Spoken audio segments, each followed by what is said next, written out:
Good evening, everyone, and welcome to this evening's APM webinar, Evolving Project Leadership from Command and Control to Engage and Empower. I'm delighted that Gordon's with us tonight to share some of his knowledge around this area. Gordon works for Sellafield, and I'm keen to hear more from him. I'm Robert Allen, APM Branches Manager, and I would like to take this moment to thank all the volunteers from the APM branches and APM SIGs for their efforts with these webinars over the last 18 months. I'd especially like to say thank you to Darren at the APM Northwest Branch Cumbria chapter for all these efforts with these events. Keep an eye on the APM website. We've got a lot of events coming up. There are 2 face-to-face events taking place in Cumbria the end of next month and the following month in November. Please come along and connect again with your community. If you would like to submit a question to Gordon, please do this via your control panel, and I'll read these out to Gordon at the end, time dependent. And tonight does count towards your CPD. You'll find in your handout section some additional information about how you can record your CPD with the APM. So on that note, I'd like to pass over to Gordon. Gordon, over to you. Thank you. Thanks very much, Rob. Gordon MacKay here, Project Management Capability Lead at Sellafield. What does that mean? My role there is that on a daily basis, I'm spending a lot of time assessing project managers. We have between 400 and 500 project managers. So they move through various levels from projects sub $1 million to plus 350 million. So there's a wide variety of project managers, and we have to ensure that they're all delivering at the appropriate level of qualifications and experience, and over time help them to evolve, to develop, to reach the best of their potential in project management. As part of that process, we've developed competence assessments and complexity assessments for projects. And one day, nearly 3 years ago now, a manager approached me and he said, Gordon, you assess project complexity and competence. How would you assess leadership? And we kind of had a brief conversation and I went away to think about it. Some time later, about 2 years later, we ended up with the book. So that's been quite an experience. And along that road, along that path, I was prompted to ask a series of questions that revealed to me aspects of project management that I'd never really considered before in terms of what's changed. And in terms of leadership, well, everybody knows what leadership is, don't they? If we came into this session today and I said, well, I'm going to tell you what leadership is, some of you would probably look a bit aghast and think, what? I know what leadership is, because everybody does, don't they? Now, one of the things we're going to look at today is how those stereotypes that we have of leadership may be somewhat removed from what now is required in delivery in the field of project management. Things have changed radically, tectonic shifts. The very nature of what the project manager does on a day-to-day, if you followed them around now, compared to even 10 or 15 years ago, is radically different. The competences they need to exhibit are radically different. And many of us, we've all heard the term unconscious bias, but we all walk around with certain assumptions that we never really question. And many of those assumptions were given to us as children. We absorbed them without really questioning them. And many live on into adulthood. And I have to say, nurtured and promoted by many media, whether it's movies or stories and ideas of what good leadership looks like. So as I started to think about how am I going to address this question of how we assess leadership, I needed to ask some specific questions. Well, what do we mean by leadership? And then project leadership specifically. And everybody knows what leadership is, right? So I changed these slides a little bit for each occasion when I do this presentation. You'll notice that over on the right-hand side, beneath Malala, we've got a certain Mr. Bond, and I believe it's slightly ironic that today's the premiere of his new movie coming out, because I think for many people in the audience, that they would relish the prospect of meeting the character of James Bond because they find him quite attractive and appealing and quite assertive, and a lot of things about that they see as evidencing real leadership qualities. But I wonder, and I pause for thought when I think, how would that actually be? You go in and you sit down with this guy, this James Bond character, And how do you think he would treat you? Do you think he would treat you as an equal, look down on you, somewhat disparagingly? Oh, you're a project manager. What would that look like? What would that feel like? And as you go around the screen and look at all these different images, and I think we can see we've got there literally primate leadership and primal leadership, tribal leadership, going through the very long time ago, Genghis Khan, and then up to the modern day. And many images that get promoted as epitomizing leadership. But equally, we might say we can see there saints and sinners, kings and pop stars, movie stars. Captain Kirk was a great inspiration to me when I was young. Some of you may be too young to remember him, but not to worry. There's a lot of people there, and some of them may have started out in their career or early doors as being admired as leadership exemplars, but over time, that image may have tarnished or changed. But I would challenge you to think, having to spend any significant time, gorillas aside, they will reappear in this presentation, but if you had to spend any amount of time and you were going to choose which of these people it was going to be with, who would you enjoy being with most? Who do you think would look for and bring out the best in you? Which of them would respect you for what you are and what you bring to the table? Which of them would encourage you to develop and realize your potential? Maybe you're starting to see a little bit of a displacement now about leadership in those traditional images and what leadership feels like face to face. Let's take us a step further. I'd like to invite you, and if we were in that context, we could get flip charts and post-it notes, but think about these examples of leadership I've shown you, maybe other universal examples of what we might call heroic leadership, who they were, and think of an example of a situation where they exhibited that leadership, where they demonstrated it, what that looked like. And then mentally, put yourself in the position of being around that person, being with them. Again, how would that feel? Would that feel like the kind of leadership from the inside out that inspires you, that gets you to try and raise your ante, to get to greater levels in a fully motivated way? When they speak to you, is it loud? Is it aggressive? Is it evidently assertive? While you're thinking of that, I'm going to tell you a brief story. I came out of the Royal Navy a long time ago in 1979.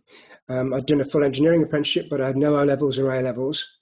And I found myself, through dint of being born in Coventry, back at Coventry, summertime, and I worked as a volunteer briefly at Coventry Cathedral, and one thing led to another, and ended up becoming a verger there for a period of time. And I didn't really know where my future was going, but I fell into the orbit of an ex-Balliol College Oxford professor, an elderly gentleman about my age now, somewhat thin on top, and very avuncular. And I got to spend time with him and other students from around the world, actually, as they went through a program, and I was invited to participate, until one day he came up to me quietly, took me to one side, looked me in the eye, and he said, "You know, Gordon, if you put your mind to it, you could get a degree." Nobody in my family had got a degree. I didn't know anybody with degrees, certainly not in my circle. The idea that I could ever achieve that was something I'd never really been given cause to consider. And I sit in front of you now, if you saw the titles there, with quite a few degrees behind my name. And I would say, from that situation, that conversation, that's what inspired me. And that, for me, was a true example of leadership, because it works, it inspires from the inside out, it motivates. I was inclined to do whatever I needed to do, not to disabuse him of that impression he had of my potential. And once I got started on that path and began to realize, hey, I can get there, that started to give me this strong distinction between the leadership I'd seen very often as exhibited and promoted as leadership within the Royal Navy, the barking of orders and the very assertive behaviours, dominant alpha male stuff, and the kind of leadership that really motivated me and others around me too. And so I've been aware throughout my career in looking at people's presentation, promotion, self-promotion of leadership, that it can vary hugely. And in the back of my mind all the time now over these years was, well, how does that bear relationship in project management anyway? What does a good project manager's leadership behaviours look like? So it came up in some other context, thinking about function and form. You can think about it in terms of buildings, in terms of cars and vehicles. We can think about this in terms of the function of project management and the function of project leadership. What is it there to do? What's it there to achieve? The form is expressed in the behaviours that result of achieving that function. Well, obviously, the first place to look for answers to that was the APM. So we go and look at the leadership there. And this is all about providing vision, direction, feedback, and support so people can do their best work. So when I think about just that part, and I think about the kind of leadership that strides manfully, assertively into a situation and starts telling people what to do, I think we're missing the support bit. The feedback might take a particular form, which may be either encouraging or discouraging. I'll come back to that a little bit later in the presentation. The ability to establish vision and direction, to influence and align others towards a common purpose, to empower and inspire people to achieve success. But then we say, well, what people? Who are these people? And it's a bit of a bigger band than it used to be. Individuals or groups who have an interest or role on the project, program or portfolio, or are impacted by it. So in theory, members of the team, the delivery team, are stakeholders. Members of an operational environment where we're going to deliver the project, they're stakeholders. People who are spending the money, the taxpayer, they're stakeholders in a government environment such as we have at Sellafield. So there is a huge potential group of stakeholders out there, and what's the relationship we have with them? What's the project manager, project leader's role in that? And I'll distinguish between manager and leader shortly. And when we go to the APM Body of Knowledge 7th edition, my face must have been a picture the first time I read page 103 and 105, where I read successive pages like that. It challenges and says stakeholders cannot by definition be managed. Now, if I think about Sellafield, where we have the project manager, they may have a sub-project manager on some of those 350 million plus projects, some of the big projects, senior project managers and sub-project managers. They may even have project support. But beyond that, delivering the project, there's the wall of the organisation, and beyond it, there is the various procurement, the suppliers, as well as the contractors. And there be multiple contractors from multiple organisations that have to be pulled in and brought on board and engaged. Now, managing them in terms of issuing project managers instructions ad infinitum can tend to alienate them, actually, because they're coming in as subject matter experts and telling them what to do. That's a whole area for discussion at some point, but that can be quite challenging. So it's far more about the project manager being able to go in and secure the engagement of these stakeholders. So when we talk about stakeholder engagement, it's not simply Jack Sparrow or Francis Drake sailing in the galley and lifting the gun ports, pushing the cannons out and engaging with the enemy. That's not what stakeholder engagement's about.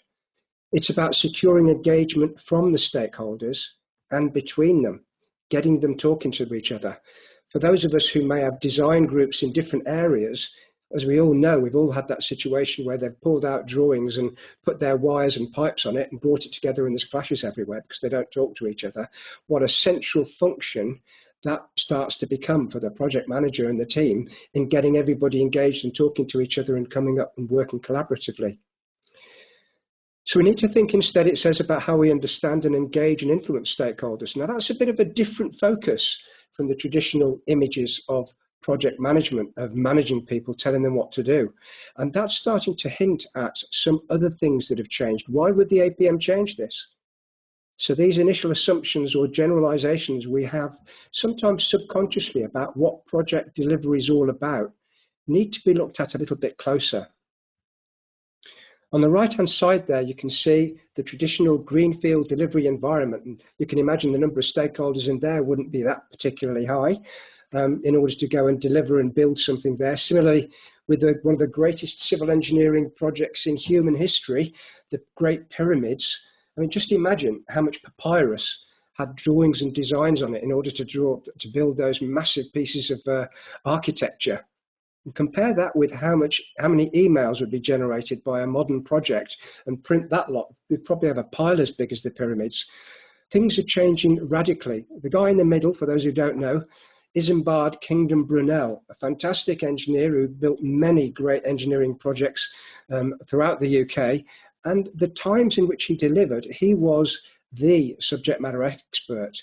Just as the Pharaoh's designers were the subject matter expert, everybody else worked for them.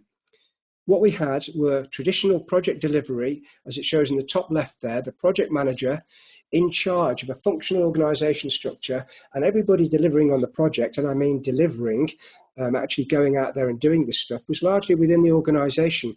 It was largely these projects, governmental or potentially military, in the field doing stuff where the manager had line of authority over everybody on the project. That's traditional. Civil engineering expertise, little technology, predominantly in-house, largely internal stakeholders. So you didn't have many of the problems we face today, which we'll be coming to.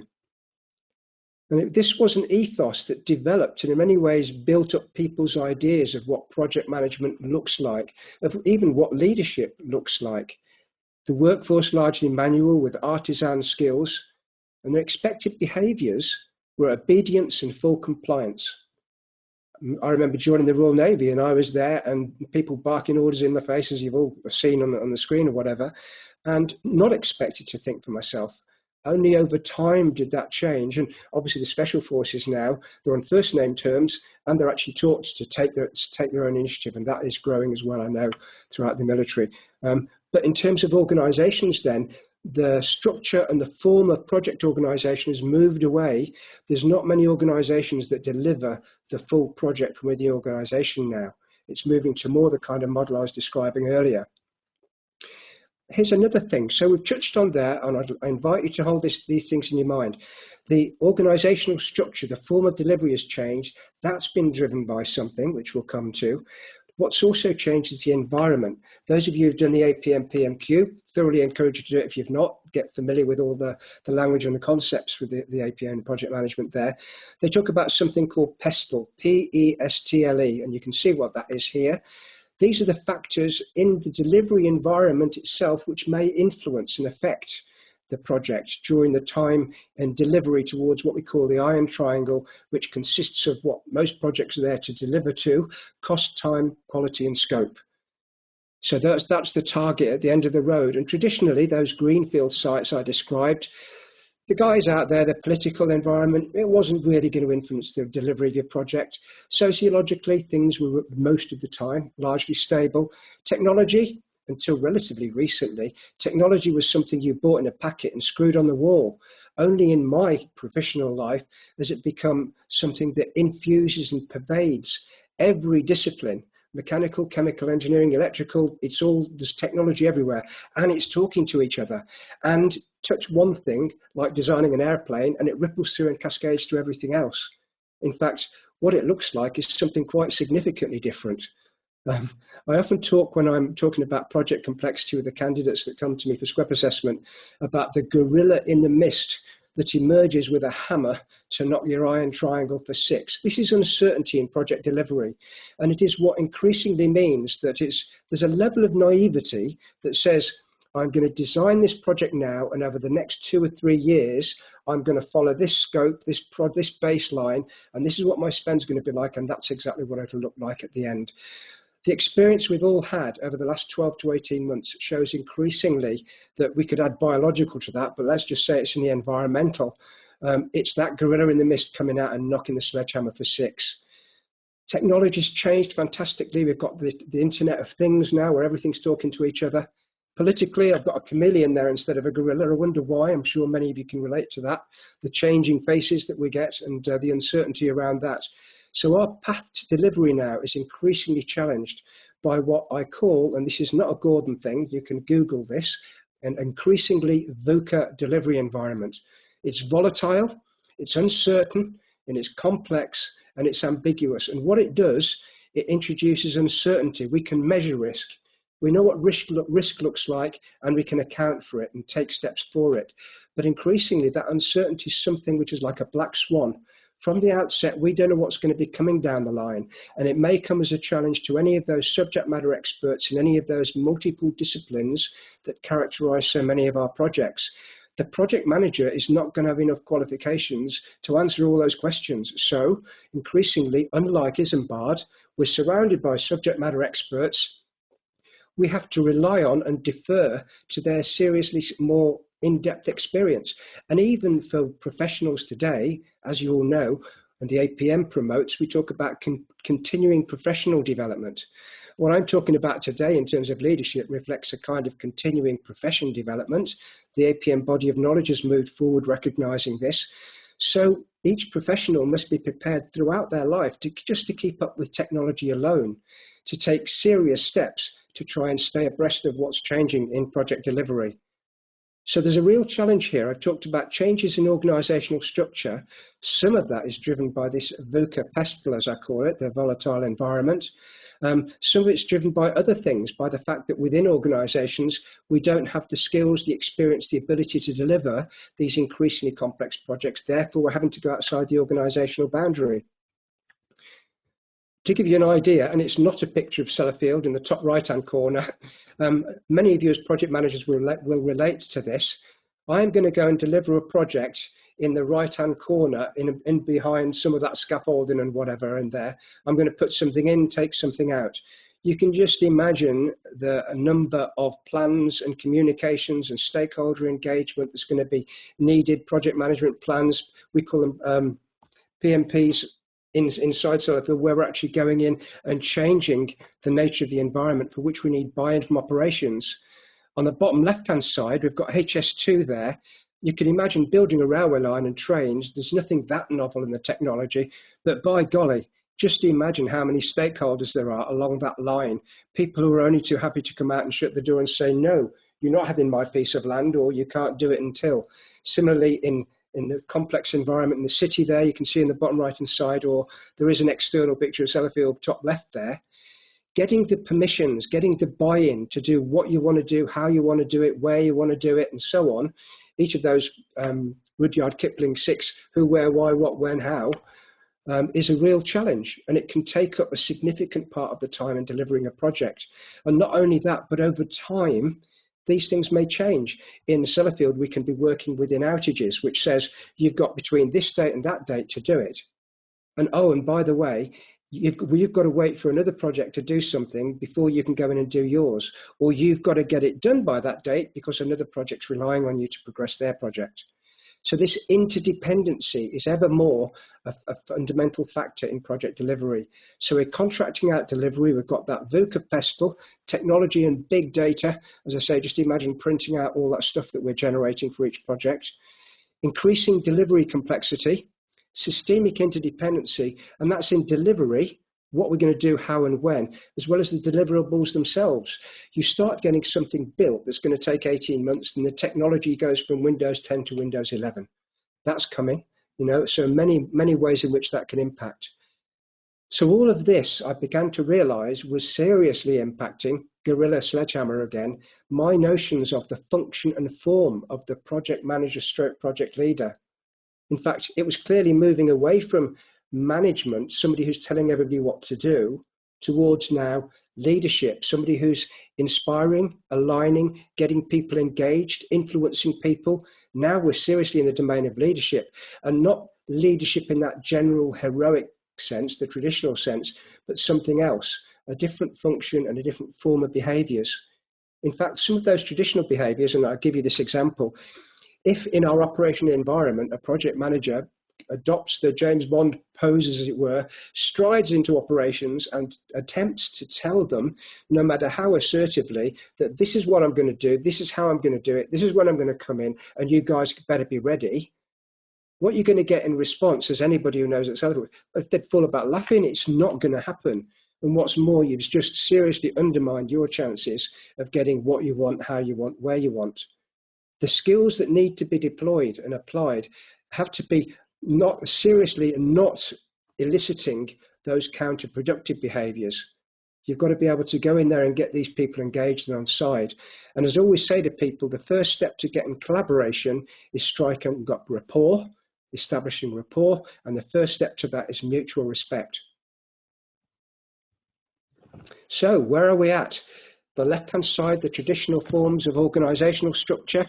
We had largely internal delivery organisations, and the function of the project manager in dealing with all that was very much about command and control, achieving obedience and full compliance. They were largely the subject matter expert and literally were telling everybody what to do, where to do, and how, and all the rest of it. But as I say in the middle there, it's all changed. Technology, big data, Internet of Things, contracted out delivery, complex systemic interdependencies. On the right-hand side now, we're having this big move, and in the bottom right-hand corner there, what we can see emerging from all this now, these changing elements in what's to be delivered and how, results in a changed function of the project leader in delivering projects. And to do that, fully recognizing in all due modesty and humility that the project manager and the project leader ain't delivering this project. The team is delivering it, and they're delivering it in increasingly challenging environments where you ain't going to be able to keep up, never mind qualified, to make all the decisions that need to be made. It's very much driving about facilitating resilience, inspiring people so they're motivated to do that, so they're not constantly coming to you and tell me what to do day in, day out. So you're getting them engaged and taking ownership so they can actually go in there and intervene and build on their own self-reflection and grow and develop, rather than whack-a-mole, keeping them in their box. So very much the function of the project leader is being the glue that binds, driving collaborative behaviours, and that means empowerment. And these so-called soft skills that have often been, I've seen spoken of disparagingly by those who are, I think, somewhat alarmed at the prospect of unleashing the power of what these people that work for them might potentially be able to do. I like this idea of leading through, not managing uncertainty, because we all know risk can be measured, uncertainty can't be measured, you can't necessarily anticipate it. So you need to have a team which you've got that's empowered and able to do this and have that resilience and ability. It means ongoing training. So we can see here a really different function in delivery of project management. I'm going to digress now into one thing that might be lurking in some of your minds about the centrality and the need to be assertive as being a central characteristic of the leader in project leadership. I'm going to tell you a story, and I'd like to invite you to come along with me on this little journey. You're invited to come with me, and we're going to go to a hotel where there's going to be about 60 other people from your organisation. And it's kind of a bit of an away day, talking through how we're going to do things, looking at maybe aspects of leadership and so on. And you arrive on the day in the room, and they're all complete strangers to you. And before the facilitator turns up, you're sitting there, they know each other, they don't know you, they know you're there as an observer. And you start to observe them and watch the way they're interacting. You actually see one guy sits back, hands behind his head, puts his feet on the table and kind of talking down to people, I thought. Other people talking to people, and you could very quickly pick out the ones who were quite assertive in their behaviours. And I must say, I wasn't thinking of those words necessarily in my mind, but I became aware of these characters and their behaviours that were making them stand out a little bit from the others.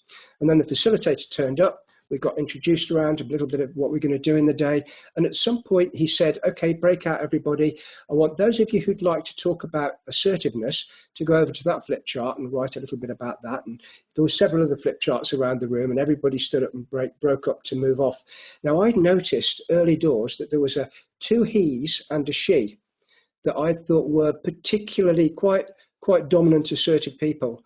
And funny enough, when everybody stood up, out of that 60 odd people, those three went to that flip chart. And I went along and I kind of listened in, and I wasn't really challenging it or querying it in a serious way, in a negative way, but I wasn't quite comfortable with it because, like you, if you take this moment to stop and think, not about being an assertive person, an assertive leader, but what it's felt like when people turn to you and behave assertively to you and start telling, no, don't come back at me, just listen to what I do and I'm telling you to do. What that feels like, how it feels. Is that about aligning and inspiring? Is it working from the inside out to motivate you? Or do you perhaps sometimes have you felt something else? Think of some of these leaders who are incredibly assertive and how they would react and respond to somebody speaking to them, treating them in the way they seem they have a license to treat others. How does that work? How does that sit? What images does that generate? So I was a little bit uncomfortable because I'd been through this in the Royal Navy, and I'd seen it in the cathedral as well, in religion, religious leaders. So down the line, a little bit further on, later in the day, the facilitator came out with several bags, and you might be wondering what we're looking at here. Several bags, and in the bags was a pile of planks. These planks and a single sheet of A4 paper. And on the sheet of A4 paper was a diagram similar to that drawing you can see, that picture you can see there. And each team, about 6 or 7, were invited to go off into a corner, figure out how they're going to assemble this. So from a standing start, pile of planks, assemble that, and you will be timed from the pile of planks. So call across the timekeeper with a stopwatch when you're good to go. Okay, so everybody split up. They went into these different teams, and I elected, still not really very conscious of why I was doing what I was doing, but I'm going to go across and I'm going to observe the team that she was in, the assertive lady. And I took this piece of A4 paper and I held it up because I wanted to be helping in some way. It also, as it happens on reflection, I hadn't quite accounted for this, meant that I was holding this piece of paper with this diagram. The whole team were looking at it and starting to talk about what they might do, how they might get these planks marked up, how they might mark up the sheet, things they might do to make this happen as quickly as possible from the get-go in the pile of planks. And I was watching them interact, and I was watching it starting to bubble. The woman in question was almost directly in front of me, and I could see that she was discomforted. She wasn't comfortable with this, and she was looking from side to side. She wasn't really aware of me, because I guess it wasn't too obvious that I was observing her. But I could see she was increasingly uncomfortable until the moment came when she reached out, plucked that sheet from my hand, and took it in front of herself so the others couldn't see it, and started to tell people what to do, to assert herself, assert her influence, if you like. Okay, Bob, what I want you to do, and started to tell everybody what to do. Now, in that moment, I'm thinking, not sure about this. And I was looking at the faces of these others. And the words that come to mind now in reflection: disenfranchised, alienated, even antagonized. They were looking at her and they were not happy at the fact that suddenly they'd been excluded. Part of me realized what had just happened was, instead of 6 or 7 brains working on this, there was one. Effectively, the team had been lobotomized. How was one person, who was not necessarily in this area for sure, a subject matter expert, going to do better than the whole team working collaboratively together and building these ideas and working their way forward? So then I stood back, let it all happen, and they got the timekeeper in, and they went go, and they built the image there, the book rack, whatever it is. And I thought, well, okay, they did it, 31 seconds. They delivered. Maybe I've been a bit harsh. She delivered. She did what she was supposed to do. And around about that time, the facilitator came back in and called us all and said, would you mind coming through into the next door? One of the teams has done things a bit differently. And so we all went through and filed around the walls. And there was this 6 or 7 people kneeling on one knee in a circle, and the pile of planks in front of them. And they got the get-go, the stopwatch started. The first guy reached out, took the top 3 or 4 planks, subject matter expert mind, turned outside the circle and started to assemble them. Then the next one, then the next one, all the way around the circle. Then they'd all assembled their little bit of world expertise, turned back in the first one, and then one by one, they all very quickly put those planks in and assembled it. 6 seconds. From 26 seconds to 6 seconds. That really made me think. That made me think about assertive behaviours. And I'm going to give you one other example on this. Time's short, I know, but I think it's really important, because I was challenged in turn one day. Someone said, Gordon, you're knocking this assertiveness thing. How do you account for Alex Ferguson then? He does all right by being assertive, doesn't he? This hairdryer effect or whatever. Team's 2-0 down. They go off the pitch into the changing room, shoulders drooping, dejected. The crowd, even their own fans, jeering them. And then Ferguson comes in, singles out one of the lead players, goes up and gives them the hairdryer effect. And you're letting yourself down, you're letting the family down, and so on and so on. And after the rest of you turns to the rest of them, sure enough, they come out, they've gone from 2-0 down to getting a draw or maybe winning because something's happened. He's gone in there, he's been assertive and dominated, he's got them to go out there. But when you start to look at this in psychological terms, and I'm going to talk a bit more about this in a minute, what he's actually done is inject neat adrenaline into the neck, effectively. They were going into rumination mode. They were starting to worry about failing.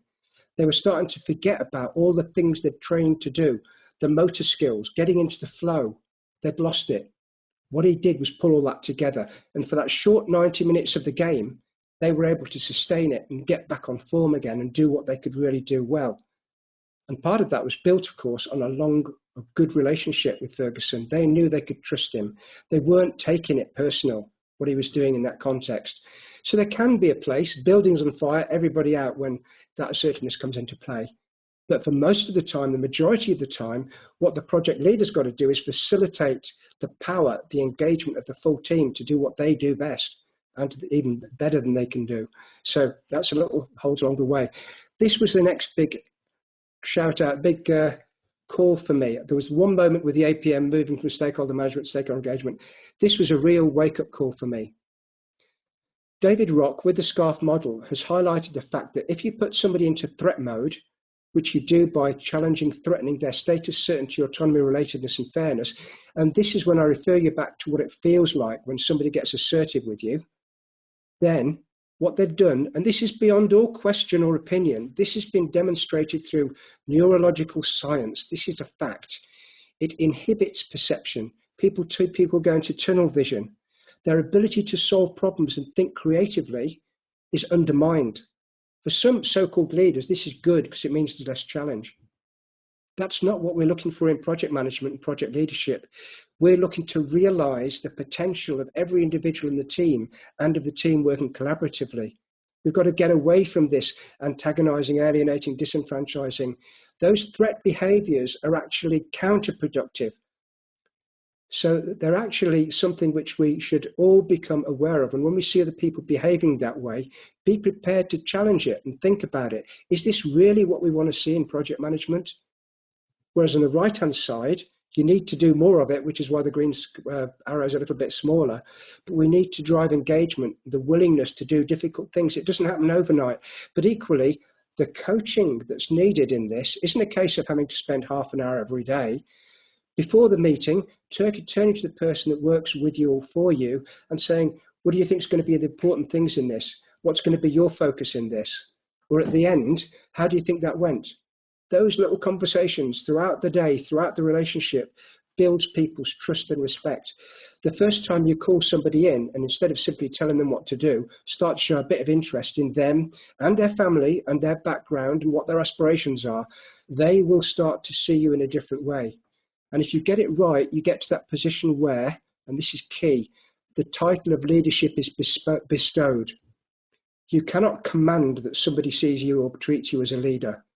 You might do that with a manager, but leadership is a title that's bestowed and it requires respect, mutual respect, rapport, engagement, motivation, reaching from the inside out. So that's key. So as I was saying earlier, we're looking now from a situation where on the left, traditionally, the leader was going out there and telling everybody what to do. It's very unidirectional. There's another model that comes in here that we won't go into a lot of detail, but transactional analysis in psychology talks about parent, adult, child. How often when someone's behaving to you in an assertive way, are they acting as the parent and you're the child? Not there to answer back or come up with why. This is why it went wrong, daddy or mummy. Not interested.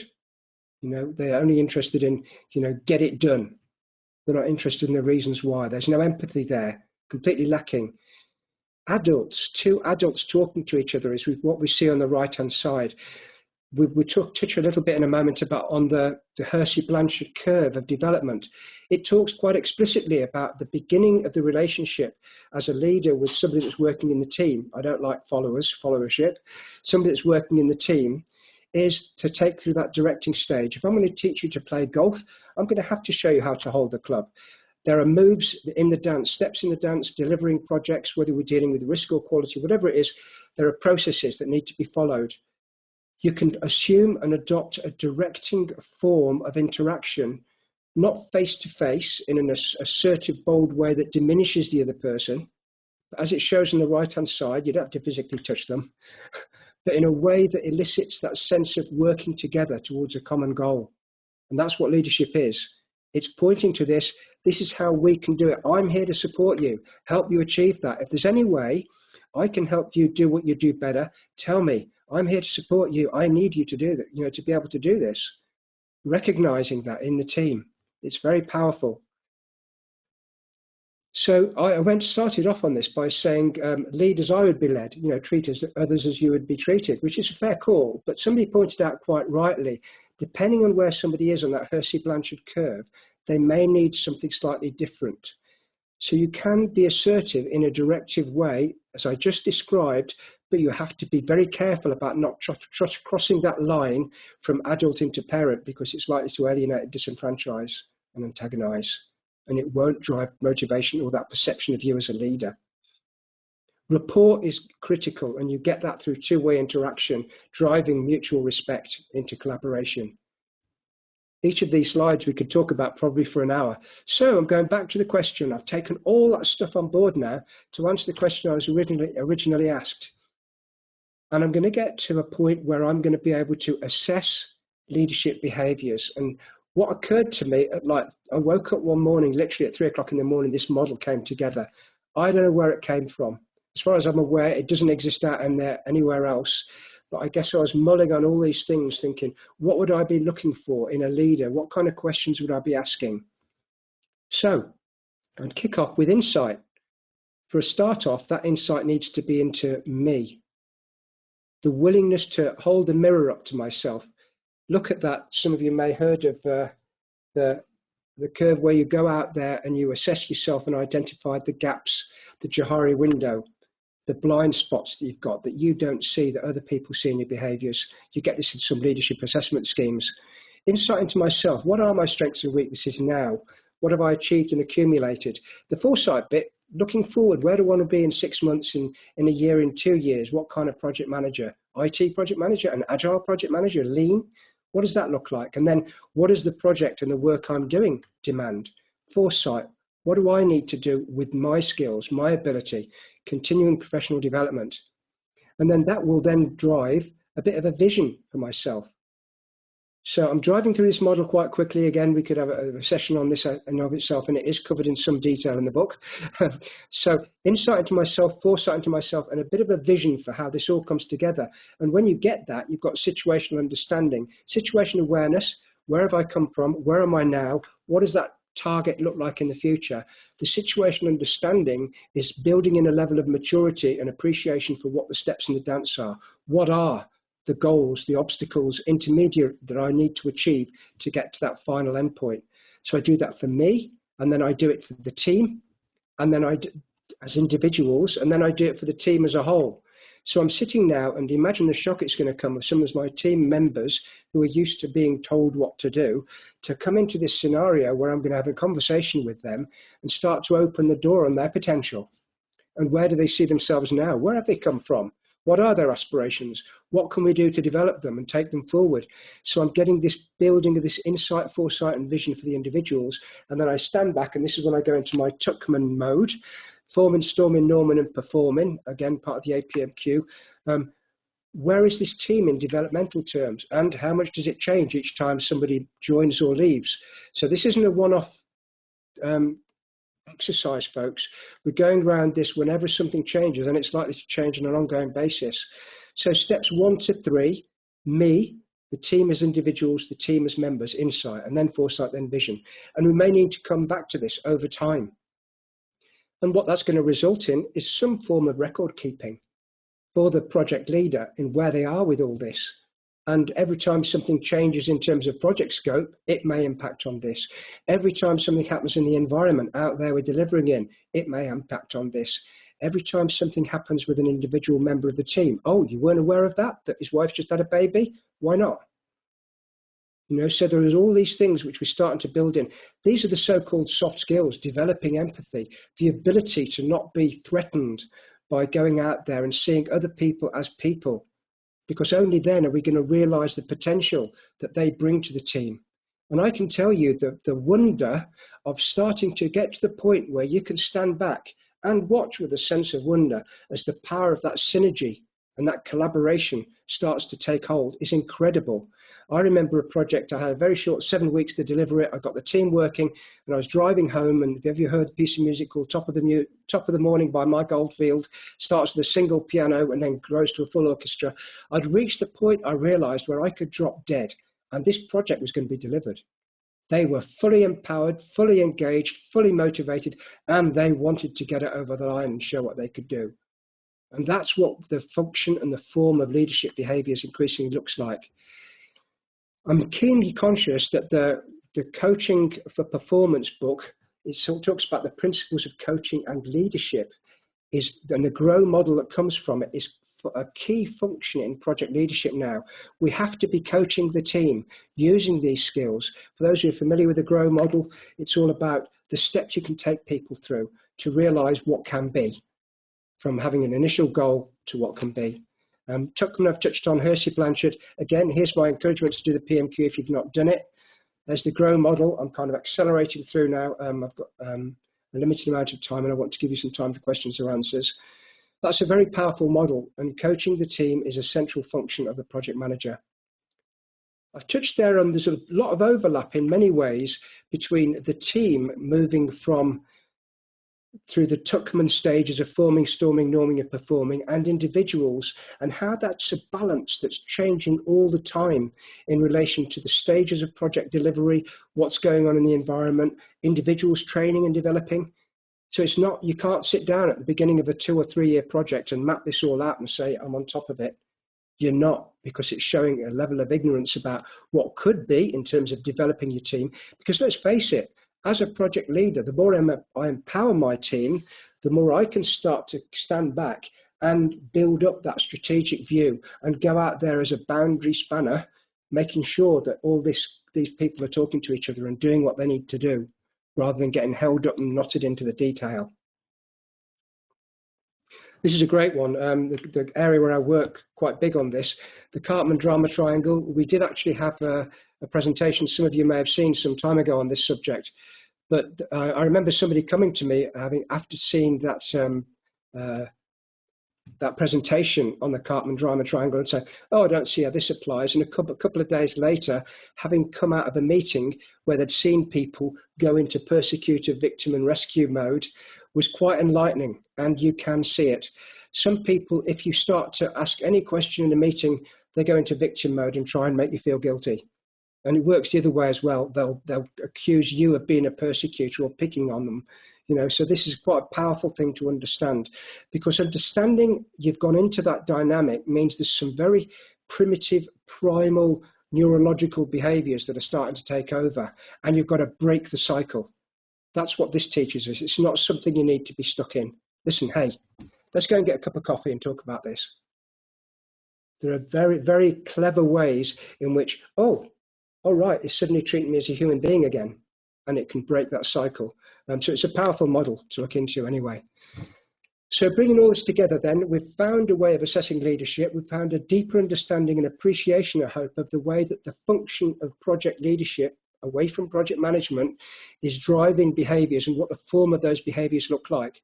And the power of it is not in an individual having power to impose over others and a license to treat other people like you know what, but it's about releasing the fusion power of synergy. Fission, as those in nuclear know, leaves a trail of stuff behind it that's not good to have to deal with. We're dealing with that on a daily basis. Fusion power is clean. It actually empowers, it's stronger, it pulls everybody together. People will move from one project into the next project, good to go, rather than tired out or broken, as the case may be, which we can see happen, can't we? So it's realizing the fusion power of synergy of where one is catalyst, that's what the project leader is a catalyst, bringing all this together, realizing collaboration and empowerment through delegation. And that distributes the agility we need to foster the resilience that's equal to those increasingly challenging delivery environments. That's the only way it's going to happen. having great leaders coming in, no matter how charismatic and strong and assertive and all that, it won't affect the fact that if we've not got a team that's empowered and encouraged to realize its full potential on the ground delivering, it's not going to happen. It's going to fall over time and time again. And the lessons are there in history to go back and look at to see this. So guys, it's all very well for us to say, be critical of our leaders and our managers. The reality is, the young ones among you especially, you are the future. You know this. You can take this on board. And through setting the example, you will impact on others. They will start to look askance, as well they should. I had a conversation earlier today we were talking about racism and sexism and how certain behaviours and attitudes and language were once accepted and people didn't really, other than inwards perhaps sometimes, raise an eyebrow. Now we know that we're entitled and encouraged to challenge some of those behaviours, and we need to if we're to realise the potential of the project leadership and what it can do for the future. And these lessons extend way beyond project management and project leadership about what good leadership looks like. But I've confined myself to this area, so we've got 10 minutes left.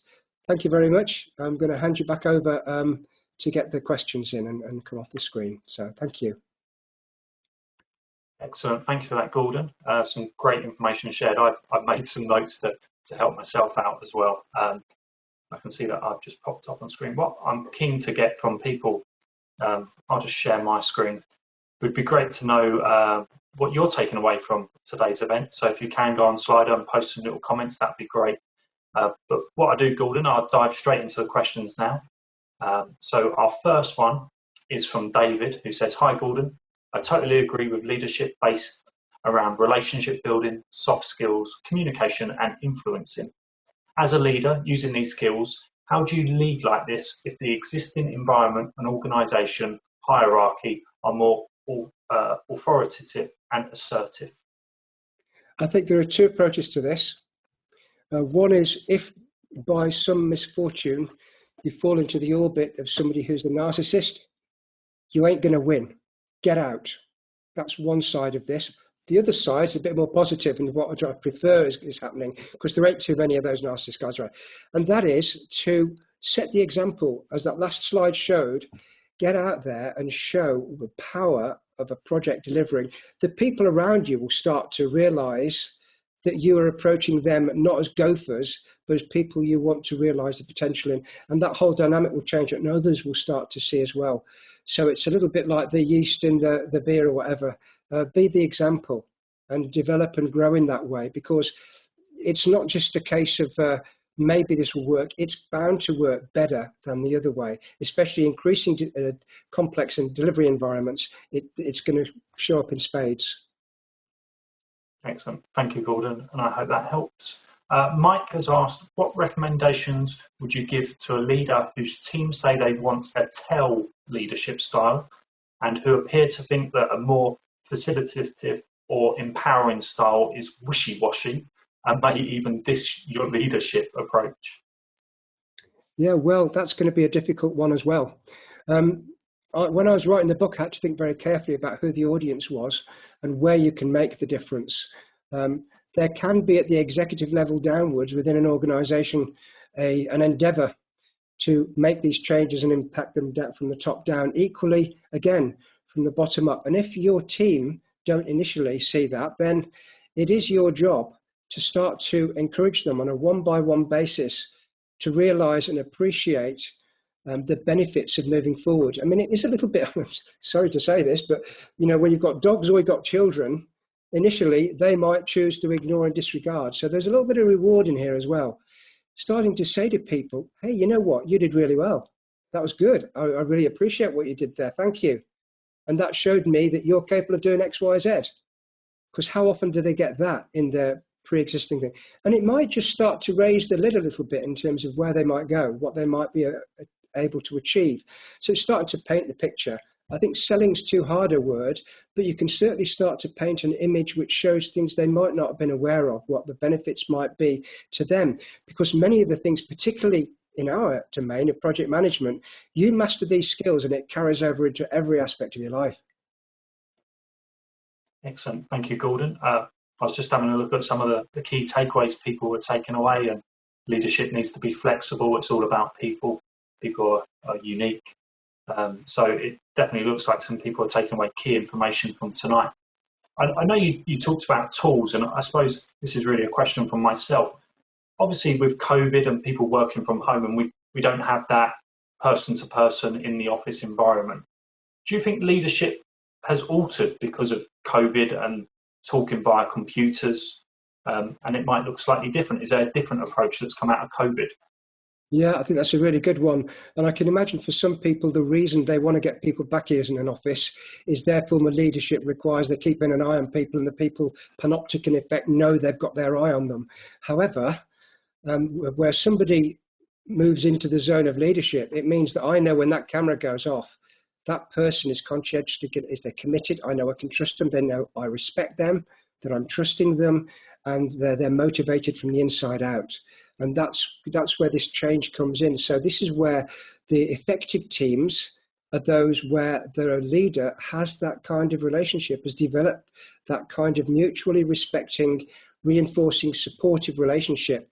And when they see the thing pinging that I'm phoning for a call, it's either because I'm asking for a bit of help, or I respect your opinion, or is there anything I can do? How's everything? Is your Mrs. got over a broken leg yet? Whatever that looks like, or your husband or your children, whatever that looks like. And if you're building those relationships, then that person's going to be even more inclined, again, to bestow that thing. And we don't want to let people down who trust us and hold us in high regard. And for many people who've never aspired upwards, it's partly because they've never been treated in that way, or never had the notion of that they might become something more than they are. Excellent, thank you, Gordon. And I can see that Hugo's kind of extended my question, I guess. Hugo said, body language can be so important in teams and leadership relationships. How are leaders coping with video conferencing, where it's only the head, the shoulders, and not much more? Sometimes some meetings I go in, people don't even have their cameras on, so which I find a little bit strange, but I do understand why. Yeah, and we've all been on the other end where, somebody's talking to you and, they're not making eye contact. And just how powerful that is in terms of the sense of contact is incredible. And I'll go back to Antonio Damasio. He wrote a book called The Strange Order of Things and the Enteric Nervous System, which is like a brain in your gut, where there are neurons, millions of them, and they often inform your perception. And when somebody starts removing eye contact, oh, what's going on here? There's something crazy. So yes, Hugo's absolutely right. Body language becomes more important. And that first step of my 9 steps, self-awareness of the fact that, I'm always looking really miserable when I'm on the, or a little bit of smiling, making that kind of contact with people, keeping the eye contact, it does become important. And what becomes even more counterproductive is when you start doing this kind of, and not that it happens, thank goodness, in my sphere, the people I work with, but you can imagine that's even worse. You turn off the laptop, walk away, and you're less likely to perform than you were before, probably. So yeah, body language is incredibly important. Self-awareness for all project leaders. You can't assume that the greater you project this image of traditional heroic leadership, the more people are going to respect you, because particularly, hopefully, after this talk today, a lot of people are going to be doing the Vulcan eyebrow raise and saying, really? Agreed. I'm just sorry. I'm trying to do what us men can't always do, and that's multitask. I'm listening to you, Gordon, but also looking at the great comments that are coming through. So Jason said, head and shoulders only, maybe, but just look how Gordon looks engaged with this now. You can feel his passion coming through. So although we're webinars and virtual, Jason can definitely see your passion for the topic coming through. I'll jump to Matthew's question. I'll read it word for word. Matthew has said, great webinar, Gordon. You've touched on many things we've discussed before. Is part of the leadership conundrum is that we often have fixed views on leadership and are unwilling to change our view to reflect the situation? ? In modern workplaces, people likely not want to work for a leader who modelled themselves on Genghis Khan. However, in times of extreme crisis, you'd likely be the perfect leader. And that's okay, good one. Yeah, I refer to both Stephen Covey's 7 Habits and Sir John Whitmore's coaching book. They both have a leadership curve, which shows that we all start off at the stage of dependence. We need others to tell us what to do. The next stage is independence. All those adolescents, don't tell me what time I've got to come in on Friday night. And then we eventually get to the stage of interdependence, which is about we. Moving from, it's all about me, and then suddenly you're a dad and you've got a family depending on you. We can perhaps start to move into the we zone. A guy called Campbell, Joseph Campbell, talked about the hero's journey, a very famous book, in which he talks about the maturity and the growth of individuals over time into positions of true leadership. The whole of the Luke Skywalker series was based on this, where you reach a point and you go into a dark place and you realize, you know what? I've not got all the answers. I can't do all this by myself. I need other people. It's only we that can do this. It's about we. It's not about me. When I was looking to sit down here and talk to you today, I was nervous. I was apprehensive. How's it going to go? How are people going to take it? What carried me in and carried me through is that I'm passionate about this. Through my life, I've had people treat me badly and not brought out the best in me. I've treated people who've given me the opportunity to realise my potential, going back to that Oxford professor, and it's changed my life. I'm more now than I would have ever dreamed I could be, because people have seen that in me, and I want to empower others to pass it forward, pass it on. I'm at a point in my career now where, I don't think I ever really aspired to, something way up there anyway. But where I get the real joy, the real sense of accomplishment, is when I see others start to realise their potential. It's fantastic to see a team start to gel and grow. And any football manager will tell you this is true, how proud they must feel stood on the side watching that happen. And as project managers, we can do that too. I don't know how much I answered the question, but that model of leadership is one where individuals have to reach a point, and you can't force this on them. Life can force it on them, where they reach the point where suddenly it becomes a little bit of modesty comes in. The greater the island of my knowledge, the greater the shore of uncertainty, rather than, I know so much and I'm better than everybody else. The more you know, you really do, the more you really know and understand, you realize how much you don't know and understand. And that means I can start to genuinely respect these subject matter experts around the table who put years into getting their qualifications and their skills in their respective fields, and respect that. If I demonstrate that to them, I'm going to get it back, and that's where this fusion power starts to emerge. Excellent, thank you, Gordon. I'm aware of the time, so I'm going to be a cheeky presenter and just take a couple more minutes of your time, just because I really would like to read out these comments. So Annabelle has said, I didn't think I was a project management material until realising situational understanding and people skills are key elements to doing a great job and progressing projects well. Hugo has said, the leader can't do the work for everyone, so it makes sense to delegate and engage. And then Lucy's kindly reminded me to remind everyone that this session is being recorded. It will be made available on APM YouTube tomorrow, so feel free to share this with your colleagues and anyone who might be interested in learning more. And obviously there's Gordon's book as well, which you can obtain as well. So Gordon, it really does lead me to echo what Jason said. Your passion for the topic has come through in spades. I would personally like to say, on behalf of the APM, thank you for your time this evening, sharing your knowledge, answering the questions that have come in. There's some comments now coming through saying thank you. So thank you, Gordon. And one final thing I'd say is there is means to communicate with me. If you've got any questions that you feel haven't been addressed or answered, I'm more than happy to at least offer the best insight I can. You good man, I appreciate that. I'd also like to extend my thanks to everyone who's joined us this evening, who has participated in the Q&A. Some great questions, and also you've shared your insights into project management and your own experiences. I'd like to remind everyone that there are upcoming virtual and physical events taking place within APM, so check out the events calendar.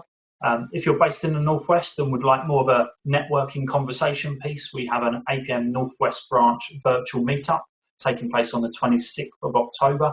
That's really a community of project managers coming together to talk about a topic The last one we had was designed to last an hour and went on for about 2.5 hours because the conversation was so rich. I know Gordon's joined some of these in the past.